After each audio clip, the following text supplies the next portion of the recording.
Hey guys, and welcome back to another episode of Dinosaur Facts.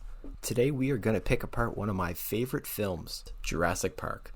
While it is one of my favorite movies, even a gem of cinema such as Jurassic Park depicts many outdated interpretations, impossible feats of science, and some things that were never true in the first place. So let's dive in and see what we can nitpick about this movie. As always, remember to drop a like and subscribe to the channel, or you might just find a baryonyx in your pool. The opening shot of the movie shows us a bunch of serious looking men looking real serious. And they should be, because they got a dinosaur en route. So they try and put it in its cage, but all of a sudden this shit happens for some reason. I honestly don't know, but we're gonna roll with it. This scene has a lot more physics issues rather than dinosaur ones, but it still gives us one of the most famous lines of the movie. Next we meet Dr. Dinosaur and the one girl character, who are currently digging up velociraptor remains in Montana. Now, my loyal Dinosaur Facts viewers will know that this is what's known in the scientific community as horse shit, because velociraptors didn't live in Montana. That is because the velociraptors in Jurassic Park are not velociraptors at all. The raptors in Jurassic Park are actually modeled after another dromaeosaur, Deinonychus. They just changed the name because they thought Deinonychus sounded too pussy compared to velociraptor, and I get it. But we are about the truth on this channel, and will not be swayed by any sissy liberal taxonomically inaccurate agenda bullshit. After Dr. Dinosaur traumatizes his poor child... 6-foot turkey. A turkey, huh?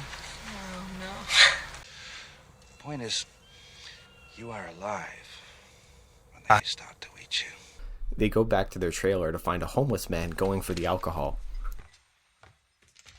What the hell do you think you're doing in here? Wait a minute, that's not a homeless man, that's Mr. Moneybags. Mr. Moneybags has opened a sort of biological preserve, on which he has spared no expense. And he wants these two to come and give it the old once-over. Also, while this is all happening, Mr. Corporate Espionage over here is meeting up with a plot device for a future movie.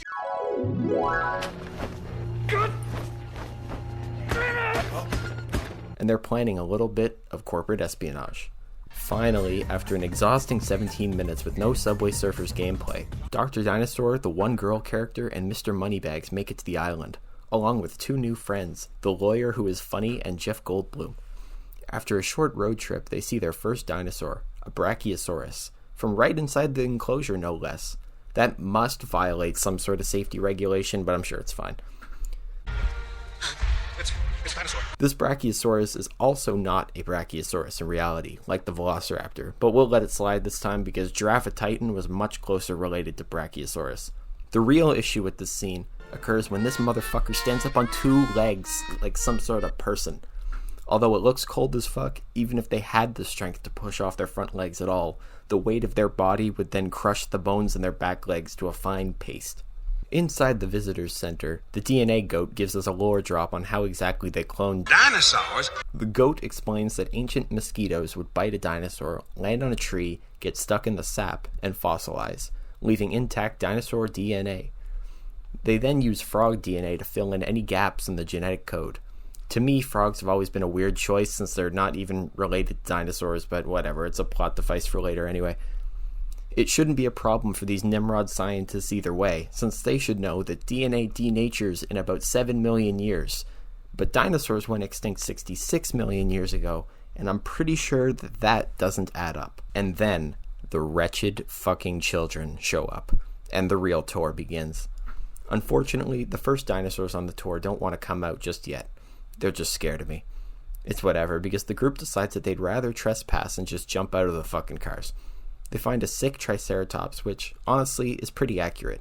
The shape of the horns are a little off, and it could use some osteoderms along its body, but A for effort. And then they start playing with its poop, so that's cool. Dino. Dropping? But also, that pile of poo-poo is as big as the fucking Triceratops, so I don't know how that happened. That is one big pile of shit. Now we check in on Mr. Espionage again, just as he's shutting down security systems in the park so he can steal the dinosaur juice. But I'm sure that won't be an issue for the guys approaching the T-Rex enclosure. Samuel L. Jackson tries to fix it, but goes 0 for 3 on the literacy test. Access main program. Access main security. Access main program grid. And unfortunately for him, Mr. Espionage is a master troller of the highest caliber. But he's got bigger issues on his mind right now anyway. His Jeep gets stuck, and as he tries to free it, he slips. And that's when he runs into a Dilophosaurus, the single most inaccurate dinosaur in this whole goddamn park. First of all, this creature is around 10 feet long, less than half of its real size. Mr. Espionage then makes fun of the dinosaur, which is actually uncalled for and really fucked up. The Dilophosaurus seems to agree, as it spews all over him. I think this guy's kinda into it though, because he rubs some more on his chest for some reason. And with that, Jurassic Park officially cemented the public perception of Dilophosaurus as a small dinosaur with a frill that can spit venom. And none of that is true in real life. Yes, I am mad about it. Anyway, this dude runs back to the car and then gets splattered right in the fucking eyeballs, which looks like it is unpleasant. But once he's back inside, he realizes the Dilophosaurus is already there. Somehow. I don't know. I'm sure he's fine though. While the big fella is getting his chest cavity emptied out, the water in the kid's car starts to move by itself. And here we find another inaccuracy of Jurassic Park, because water, in case you didn't know, does not do that. A goat's leg then hits the roof of the car. Where's the goat? Which I always thought was a flaw of this system of feeding the T-Rex. And the T-Rex comes into view behind the fence. The lawyer, who is funny, then runs to the bathroom. And this is funny. When you gotta go, you gotta go. The T-Rex in this movie is one of the most accurate dinosaurs. The main issues are the incorrect orientation of the hands, because theropods could only hold their hands facing each other, and the skull. The T-Rex's skull shape in this movie is very wrong, and would look more like this. But other than that, it's pretty good. The T-Rex then burst out of its enclosure, stepping over the small concrete wall from completely level ground on the other side. Then the children decide to flash it with a flashlight and slam the door right in front of it. They're not bright children. The only thing that is preventing their brutal slaughter right now is this stupid idea that Jurassic Park has forced down society's throat, that the T-Rex could only see you while you're moving. First off, I want you to really think over how life would work if you couldn't see anything that didn't move. You got that picture? Doesn't fucking work. Perhaps I'm misinterpreting how it works, but the alternative is that the T-Rex's brain specifically looks for animals that aren't moving and removes them from its vision, which is stupid. It's stupid. It doesn't make any sense, and I'll hate it forever. But it's in the script, so we can just watch this 8-ton super predator that was very smart in real life, may I remind you, sniff this stationary car that it somehow knows is there and tries to figure out if there's yummy children inside. But it has decided that there is, and it breaks the sunroof. Somehow the glass remains intact, and the kids manage to hold off the T-Rex, thanks to their daily Flintstones vitamins, no doubt. And after another minute or two of struggling, the adults finally decide to step in. Dr. Dinosaur throws a flare into the dinosaur's enclosure, and it was working until Jeff Goldblum wanted to be a hero and takes another, runs with it, and gets the fucking lawyer murdered.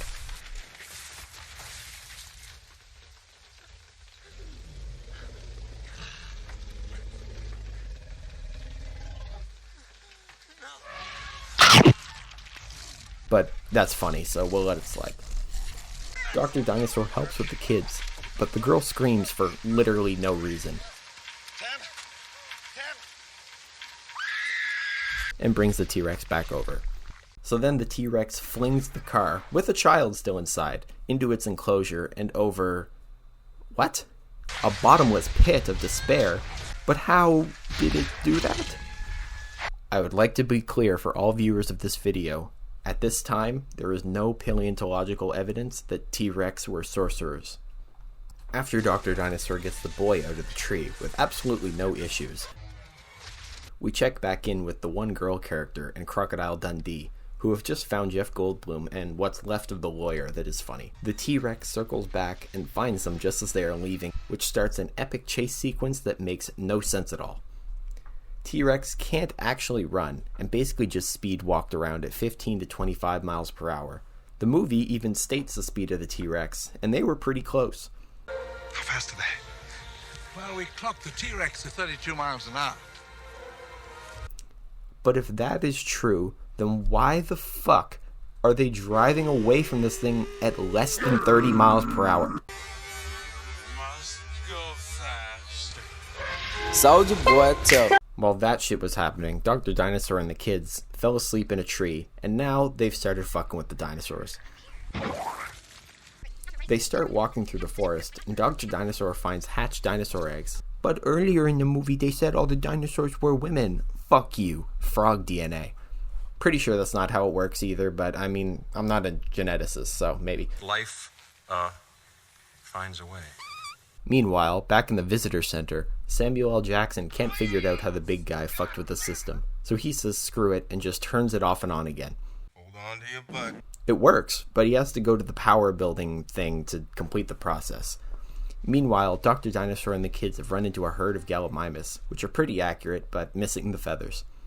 The one girl character and Crocodile Dundee are trying to check on Samuel L. Jackson, as he sure is taking his sweet old time, when they see the Velociraptor cage has a suspicious hole in the side. The one girl character makes a run for it, while Crocodile Dundee tries to kill the loose raptors.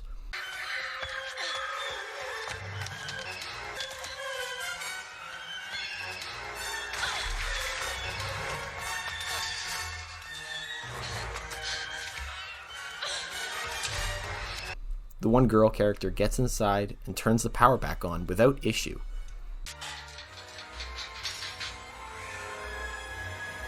Mr. Hammond, I think we're back in business. But don't worry, Samuel L. Jackson is here. Oh, Mr. Arnold.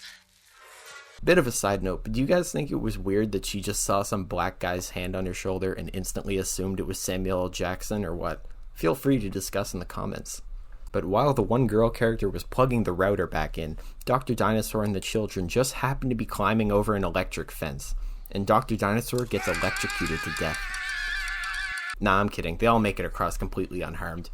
Except for the boy, because he gets blasted with 10,000 fucking volts. But he's chillin' because even though the lethal voltage for a human can be as low as 100 to 250 volts, shout out to Wikipedia, this kid's a fucking superhero or something, because he just tanked that shit. Also, Crocodile Dundee is dead. Clever girl. But finally, Dr. Dinosaur and the children make it back to the visitor center without the badass river chase scene from the novel, unfortunately. Dr. Dinosaur leaves the children to find the others, and a velociraptor interrupts them just as they start mucking.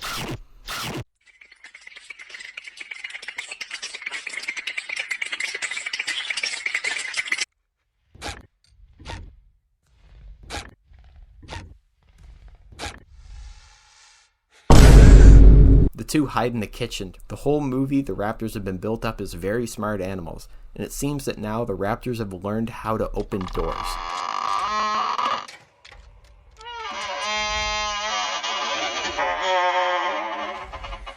Or maybe it was a little help from this human co-conspirator, but with the trusty bait and switch technique, the boy manages to lock one of the raptors in the freezer.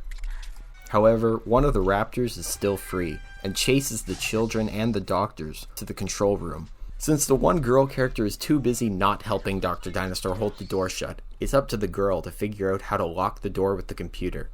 Since she mentioned like once that she's into computers, I'm a hacker. That's what I said. You're a nerd. she knows exactly how to navigate this 90s computer programming bullshit. While she's doing that, they're struggling to get the shotgun. Well, the boy just fucking sits there, I guess. But the girl gets the door locked, and that works for a grand total of 30 seconds before the raptor tries to come through this window, I guess. So Dr. Dinosaur naturally shoots at it with his shotgun, but he must have loaded that shit with the pussy bullets because the window is fine. The group crawls through the vents, scrambles down some skeletons, and make it to the front lobby before being cornered by the raptor and his buddy who made it out of the freezer somehow, I guess. Perhaps that human co-conspirator from earlier. But right as one of the raptors is about to pounce, they are saved by the T-Rex, who has somehow snuck into the visitor center without making a fucking sound and without the raptors or humans seeing her. I guess so. The T-Rex lets out a triumphant roar after brutalizing those fucking raptors, and everyone goes home to live happily ever after. Except for the lawyer and Samuel L. Jackson and Crocodile Dundee and Mr. Espionage. And that's it. Although I might be biased, I think Jurassic Park is the best movie ever made, and if you disagree with me, then you're just wrong and I don't need to like you anyway. Though it does have its issues with continuity and accuracy, this movie will always be a classic. And while I nitpicked the fuck out of this movie, it was actually very accurate at the time.